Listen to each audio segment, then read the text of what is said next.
Salut les amis, j'espère que vous allez bien, bonne année à tous. On se capte aujourd'hui pour une nouvelle vidéo, on se fait un top 3 des 3 présidents les plus dangereux du monde.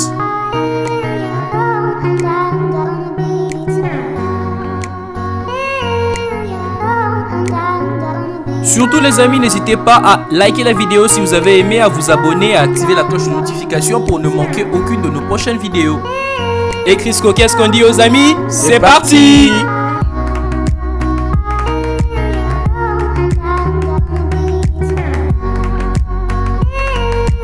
Vladimir Poutine. Vladimir Poutine est l'actuel président de la Fédération de Russie. Il est né à Leningrad, aujourd'hui Saint-Pétersbourg, le 7 octobre 1952. Il a donc 67 ans. Jeune, très ambitieux, il a commencé tôt à servir sa patrie. D'abord comme officier du KGB, principal service de renseignement de l'URSS, puis conseiller du président Boris Eltsine, qui fera de lui le directeur du service fédéral de sécurité en 1998. À partir du 31 décembre 1999, il assure les fonctions de président de la Fédération de Russie par intérim. Il devient président de plein exercice le 7 mai 2000. Il sera réélu en 2004. Il mène une grande politique de réforme marquée par le redressement de l'économie nationale.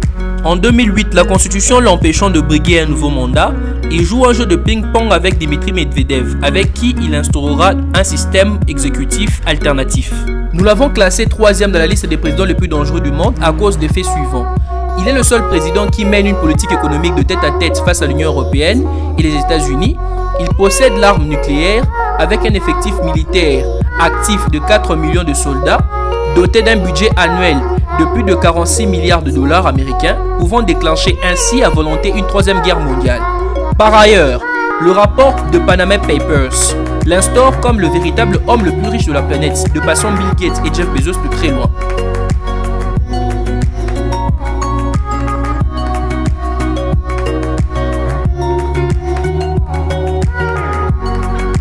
Bachar al-Assad.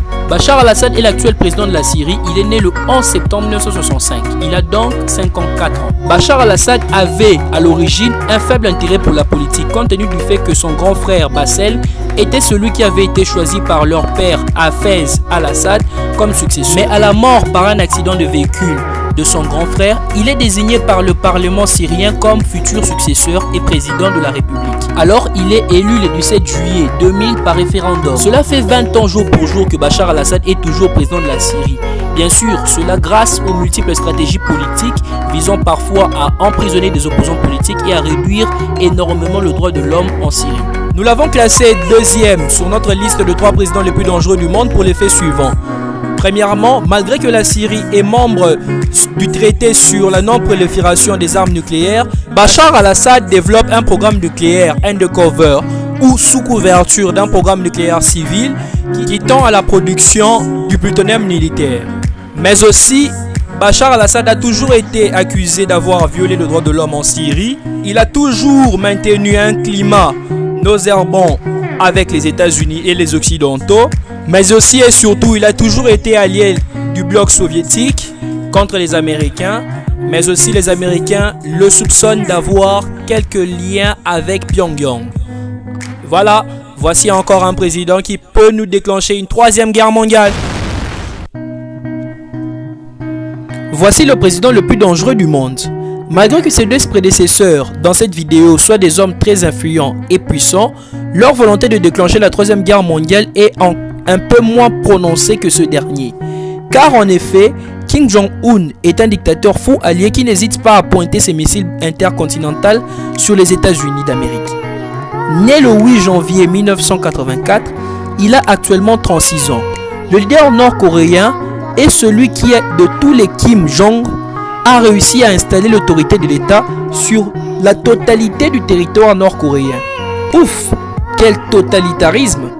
Ici est de signaler que le développement urbain et technologique de la Corée du Nord ne cesse de nous surprendre, car malgré les amalgames et les multiples embargos, Pyongyang reste belle et devient la ville des scientifiques nord-coréens. Au pouvoir depuis le 17 décembre 2011, cela fait actuellement 9 ans, Kim Jong-un n'a de cesse de tirer des missiles intercontinentaux et balistiques sur la mer du Japon. Comme un enfant devant ses jouets, Kim Jong-un n'hésite pas à manifester sa joie à chaque fois qu'un missile atteint sa cible sur la mer du Japon.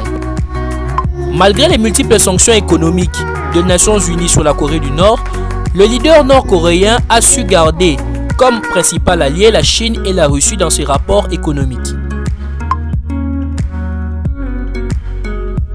Très aimé par la population nord-coréenne qui lui voue carrément un culte à sa personnalité, il n'est pas bizarre de retrouver dans les rues de Pyongyang un jeune homme ou plusieurs jeunes hommes en bicyclette tournant la tête vers la statue du leader nord-coréen pour lui faire un salut, forme de dévotion au leader suprême.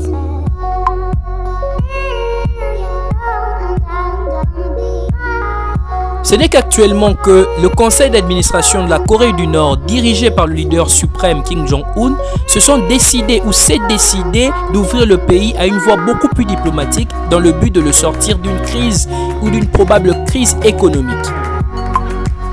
Très souvent, on se laisse penser que la Corée du Nord n'est qu'en conflit qu'avec les États-Unis. Mais aussi et surtout, il tient de noter et de savoir que son principal rival reste la Corée du Sud. Car le conseil d'administration de la Corée du Nord cherche toujours à faire tomber la zone démilitarisée dans le but de récupérer le territoire sud-coréen qui revendique depuis la guerre de Corée. Selon les différents rapports japonais, américains, sud-coréens, la Corée du Nord reste et demeure le danger principal dans cette artère très importante de l'Asie. Depuis peu, les États-Unis d'Amérique se sont mis à négocier et à discuter avec le leader nord-coréen et la Corée du Nord dans le but d'ouvrir des voies de négociation pour la dénucléarisation de la Corée du Nord. Ainsi, le président Donald Trump n'a pas hésité à fouler le pied de la Corée du Nord, devenant ainsi le premier président américain à s'être rendu personnellement et physiquement en Corée du Nord dans le but de prouver sa sympathie à Kim Jong-un et à le pousser à signer un traité effectif. Ainsi les amis, c'est tout pour la vidéo. N'hésitez pas à nous laisser un like, à commenter la vidéo et à vous abonner pour ne manquer aucune de nos prochaines vidéos. Ciao!